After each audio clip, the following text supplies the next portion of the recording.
In today's video, we are going to talk about my favorite orchid, the Phalaenopsis orchid. Phalaenopsis orchids are also called moth orchids, and these are monopodial orchids. Unlike dendrobiums and cattleyas, which are sympodial orchids. So, what is sympodial and monopodial? If you look at a Phalaenopsis orchid, it has a single stem, and you have leaves that develop from the stem. So it's a single stem. That's why it's called monopodial. Versus if you look at Cattleya, etc., they have multiple stems or multiple pseudobulbs, and those are called sympodial. The Phalaenopsis orchid is one that follows the seasons very regularly when it comes to its blooming, when it comes to producing new leaves, etc. During the summer season, this orchid always grows or develops new leaves, versus as the temperature comes down, there should be a difference of about 5 to 10 degrees in temperature for these spikes to develop. These are called orchid spikes, which is nothing but the bloom spikes, and these are the ones that will turn out to be blooms. So you see these spikes, and these spikes could be single spikes like the way you see in this, or they could be multiple spikes like the way you see in this. You see this one, this has got one spike here, and you also have a different spike here. As the temperature reduces, the blooms will come up from rainy season to winter to when it's back to summer, all the blooms fall and then the new leaves develop. So this is the cycle that the Phalaenopsis orchid follows, and it's very important for us to understand this, to know what you need to focus on and what is the care that you need to give this orchid based on seasons, right? Of course, in India, we don't really have distinct seasons. For me, in Bangalore, it is more of you have summer, then the temperatures go down, and that's when I take them outside so that they do get a little bit of that nip in the air, because they need that difference in temperature for them to induce spikes. At the same time, the way you fertilize these orchids also changes based on the season. For instance, during summer, your focus is on developing new leaves, versus towards the fall, your focus is on spiking the orchid. So during the summer season or during the growing season, you're going to give the orchid a balanced fertilizer. Phalaenopsis do very well with a balanced weekly schedule. That is a pretty diluted weekly NPK, balanced NPK on a weekly basis is what helps these orchids. You can also use a slow release fertilizer. So here, this is what I have here. This is the Basicoat slow release fertilizer. You can use these as well. And these days you get orchid baskets, so you can put the slow release fertilizer into it. Or another way to do it is, if you have tea bags, you can actually empty the tea bags and fill it up with this slow release fertilizer and just put it in the orchid pot. So when you're watering the orchid, you are also fertilizing the orchid. That's another way to do it. The temperatures go down. That's when you start providing them with the orchid specific high bloom fertilizer, which is rich in phosphorus. There are specific fertilizers that are available for orchids that you can use when it comes to Phalaenopsis. Now, with watering requirements, these are orchids that like to be damp. Of course, they don't like to be completely soggy, but they like a regular watering schedule. Okay, so you can water it. In my case, I water it at least once a week. As the temperatures go down, I start watering it a little often, so that they do get that fertilization a little more often, as well as they get well hydrated and have the energy to be able to put up new spikes. So this is when it comes to watering. Now, how do you water them? One thing to remember about these is that they are monopodials, right? They have just one stem. So if the stem, or this part which is called the center of the stem, is called the crown of the stem, if water falls into this on a regular basis, there is a tendency for this crown to rot. So you need to be careful when you're watering, ensuring that the crown is not wet. If you look at these orchids in the wild, they of course are epiphytic, which means that they grow on trees, but mostly they are pretty horizontal. Do you see this orchid here? This is a pretty horizontal, right? This is how they grow on trees as well. So even if you pour in water here in the crown, it will just slip off and fall off. So that's how nature takes care of it. But when we are growing it at home, we grow it straight upward. So we need to ensure that the crown is not wet. And an easy way to ensure that is you can just use a tissue paper, and wherever you see the crown, right, or water in the crown, just use the tissue and dab it and dab the leaves, and always wipe the leaves from the center towards the sides, never the other way around, so that the water doesn't collect in the crowns or even dirt or any grime. So the crown is the most sensitive part of these orchids. You can water them through the bottom watering method or the soaking method. If you have to water it from the top, be very careful, ensure that water doesn't fall on the crown. Even if it does fall on the leaves, just make sure that you just wipe it off, as I said, with a tissue, and you should be sorted. So I'll quickly show you how you can fertilize your orchid or even water it, right? So I have used a high bloom fertilizer. This is a 13-40-13 NPK.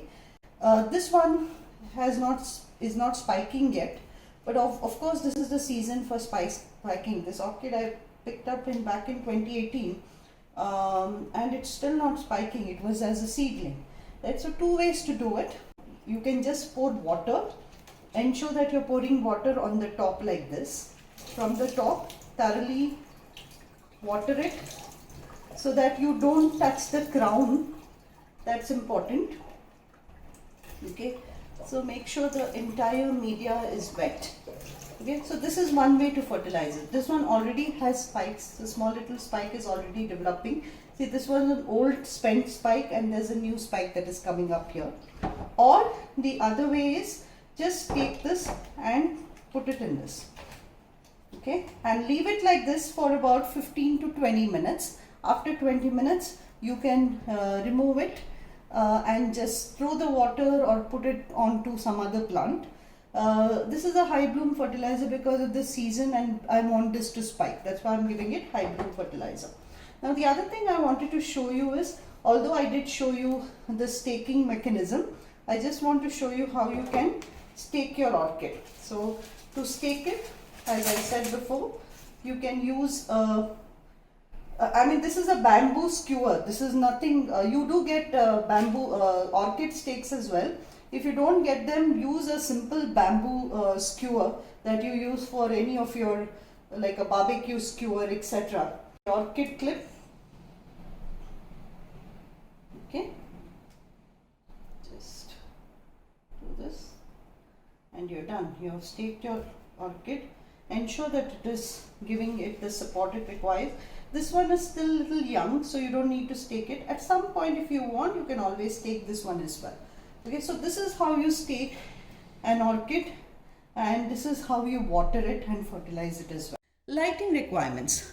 There is a lot of conflicting information again online on light requirements, right? Again, lighting really depends on the position of your balcony is or your terraces. Okay, is it not facing, etc. So in my case, I put these plants in my balcony, and I have never found them being sunburnt or anything of that sort. But ensure that you don't put these plants in direct sunlight because their leaves are very sensitive to light. These are more of low light plants. But having said that, you can't just keep them, under a table or in a cupboard and expect them to bloom. That's not going to happen. But they can be grown indoors as well, as long as they get bright indirect light. The ideal condition would be to keep them in the balcony. And if you're growing them indoors as well, as the temperature goes down, so you might be wondering, okay, my orchid is doing well, I've got new leaves, but it's not blooming. That is because maybe the temperature difference is not that 5 to 10 degrees that it requires to enable those spikes. So ensure that you put them out so that they are able to get that nippy night temperature and that difference in temperature to enable them to bloom. So this is very important when it comes to lighting as well. I spoke about fertilizing, I spoke about the watering, as well as I spoke about lighting. Now the other thing is, if you look at this, depending on how this plant, I think I've had it now for more than 3 years, I think, from the time I've been here. I've had this one. See how big the size of these leaves are and the root system as well. And you have these aerial roots. Don't cut any of the aerial roots. Aerial roots are like your backup roots. They kind of absorb moisture and nutrients directly from the air. If you see this one, it's too long and kind of unruly. You get these orchid clips, right? You can use these orchid clips to use it, but in this case, this stem is too thick, so I don't think the clip will sit in. So in such a scenario, you can always use orchid wires like this. These are wires that specifically come for orchids. Ensure that whatever you're using for orchids is well sterilized. This is a sterilized pair of scissors. Okay, cut a piece of it and you can always take it. Okay, so in this case, simply stake it like this. Okay, so that you're giving it enough support to grow well. Okay, this is the stake, or you can even use simple yarn like the way I've used on this one. Okay, now in terms of media, orchids love to be in pine bark, or you can even use like sphagnum moss. You can use charcoal, pine bark, sphagnum moss in equal proportions as media. You can also kind of mount them. Okay, if you see this, I have mounted this orchid and it has actually bloomed and it is producing new buds and spikes as well.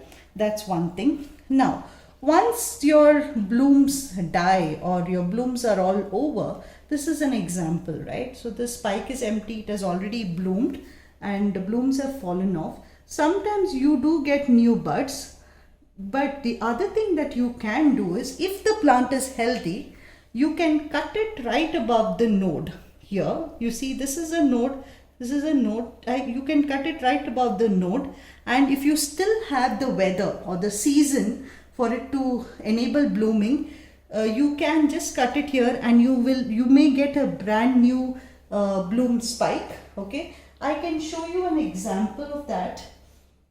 You see this? This was cut here. Okay, so and it has actually developed a new spike, and you see the reason why it is in this angle is this is actually facing the sun, so it has developed a new spike in that angle. So you will see this in these orchids, that as long as the season is holding, they will be able to develop new spikes as well. Okay, and the good thing about these flowers are once they bloom, they can last for months. This is the plant that I was talking about in my last video, which almost had held blooms for me for the whole year. Okay, so it bloomed first for 4 months and then it developed another spike and then bloomed for another 4 months. So almost 8 months it was blooming, and looks like it's going in the same direction. Already this has close to about 10 buds. Yeah, at least minimum 10 buds there are, and it will keep on blooming, right? I mean, that's the beauty of these beautiful flowers. Okay, once you start growing these Phalaenopsis orchids, you'll just fall in love with them and you want to continue growing them, right? And these are fantastic gifts. Rather than giving a bouquet of flowers that will just die in a week or so, a Phalaenopsis orchid can bloom every year and bring the same joy to the person that you're gifting this to. So with that, I just want to let you know that these are absolutely fantastic flowers. My absolute favorite blooms in the world, right? I mean, orchids are my favorite plants to grow, and phals amongst them are the absolute favorite. very easy once you get a hang of them, and once you understand their psyche, right, like their growing cycle as well as their blooming cycle. Once you get to understand them, then treat them the same way and treat them with what they want, and they will reward you with these wonderful flowers that will last for months if you take care of them well. So thanks everyone for watching. I know it was a long video, but I want to make sure that you have got all the tips you require to grow your Phalaenopsis. Thanks again. Bye.